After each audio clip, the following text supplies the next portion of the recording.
Okay, team, we've looked at how we can loop through a list and print out all the elements. So I could say for score, here's a bunch of scores in scores. This is a really common pattern where we use a plural for the collection and then a singular for the variable name.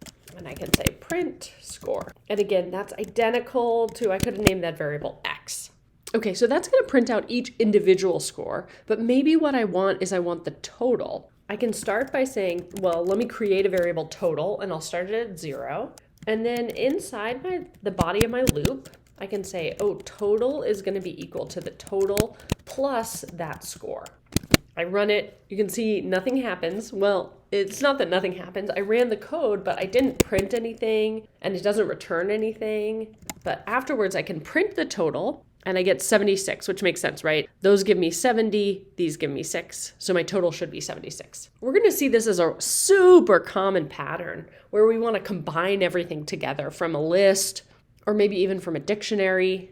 And here I'm printing the total after I finish the loop, and there I'll explicitly label it as the total. And maybe I want to print the average too, and that'll be the total divided by the number of items. So I know the number of items is 6. But I could also say the length of scores. That's going to give me that 6 as well. And there you can see my total is 76 and my average is 12 and 2/3. Again, this is a super common pattern. Let's look at if we had the scores stored in a dictionary.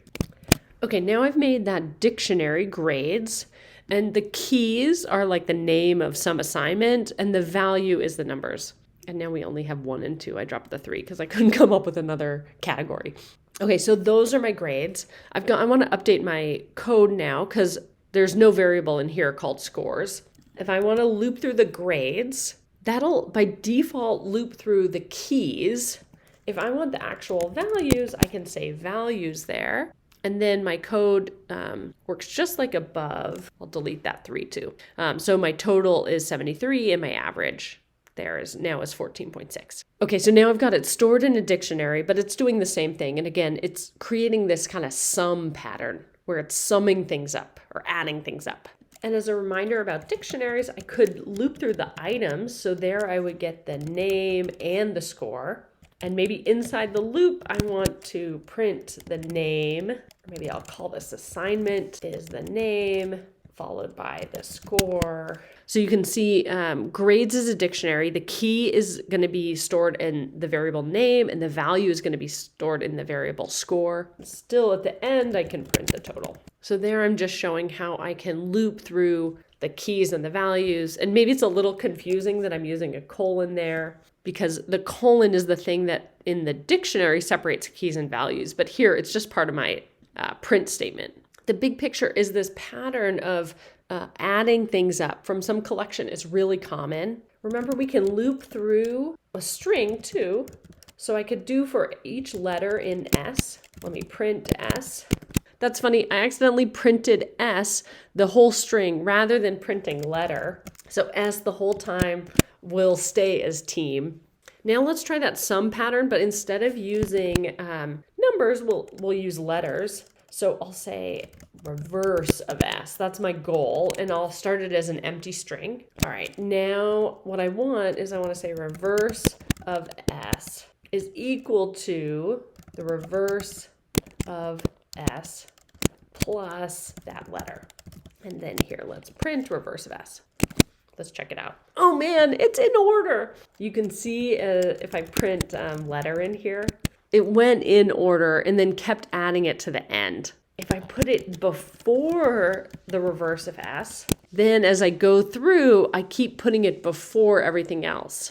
And so now we get it in reverse order. And instead of printing this, I'll print the reverse of S. So you can see it starts off as blank. That's that blank line there. Then I get a T, then I put the E before it, then I put the A before it, then I put the M before it, then I put the exclamation point before it.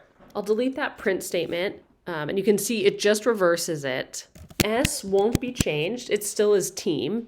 And we've got this big picture structure that looks really similar to the one where we added up the scores. We have some starting value. We call that the initialization. So for total, I started at 0. That makes sense. For a string, I maybe started as an empty string. And then each time through the loop, I access an element and I combine it or add it to that accumulator variable is often how we refer to it. Let's look at a version of this where instead of just reversing it, we put them in a list. So it's the same pattern of summing it, but instead of doing reverse of S, I'll say a list of S, and I'll start it as an empty list. And now list of S is going to be equal to the list of S, and I'm going to append letter. So it's kind of weird, but this is really a similar thing where there I was adding it together and concatenating it into a string, but here I'm adding it to a list. Let's double check it works. Oh, cool. I made a mistake. Append actually modifies the list and it doesn't return anything. Let's look at that for a second. So if I have a list like 3, 4, 5, 33, 44, or 55, and I say append, I can add 66 to it, print the result of that. That prints none. Oh my gosh, isn't that weird?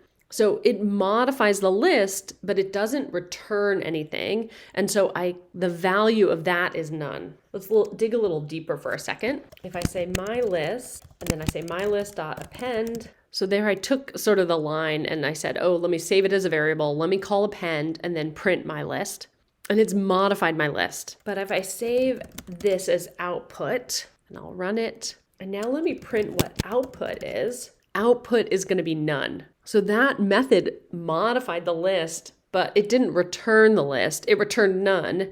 And so up here, that is going to return none, and then list of S gets set to none, and that is not what I want. So I can delete that. I just want to modify the list. I don't want to overwrite the value of the list. So now if I run it, it turns it into a list where each letter is an element in the list. And again, this is really similar to that same summation pattern. Here I was reversing them. Here I was appending it to a list. Here I was totaling up the homework scores, a bunch of scores. Here's maybe the simplest where I'm just working with a list. But all of these are examples of that pattern where I'm summing things up.